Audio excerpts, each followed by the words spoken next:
వెంట్రుకల్లో కూడా జీవశక్తి ఉంటుంది, గోళ్లల్లో కూడా జీవశక్తి ఉంటుంది. అందుకే మన వాళ్ళు జుట్టు కత్తిరించుకోవడానికి, గోళ్ళు కత్తిరించుకోవడానికి మంచి సమయాలు చెబుతారు. అది సెంటిమెంట్ కాదండి, ఆ ప్రకారం చేయాల్సిందేనండి. పైగా తీసిన గోళ్ళు కానీ కత్తిరించిన వెంట్రుకలు కానీ ఎక్కడ పడితే అక్కడ పారేయకూడదు. వాటిలో 24 గంటలు జీవశక్తి ఉంటుంది. ఆ 24 గంటల్లోగా ఎవడైనా వాటిని తొక్కితే ఈ వెంట్రుకల్లో, జీవుల్లో ఉండే రోగం వెంట్రుకల్లో ఉంటుంది, వెంట్రుకల్లో ఉండే రోగం వాడికి అంటుకుంటుంది.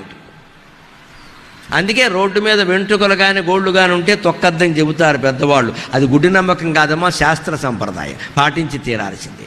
వెంట్రుకలు కత్తిరించినా, గోళ్ళు కత్తిరించినా దాన్ని జాగ్రత్తగా పట్టుకెళ్ళి ఎవరూ తొక్కని చోట పారేయాలి. మళ్ళీ జీవశక్తి దాంట్లోంచి రావద్దు. 24 గంటలు జాగ్రత్త, తర్వాత పర్వాలేదు.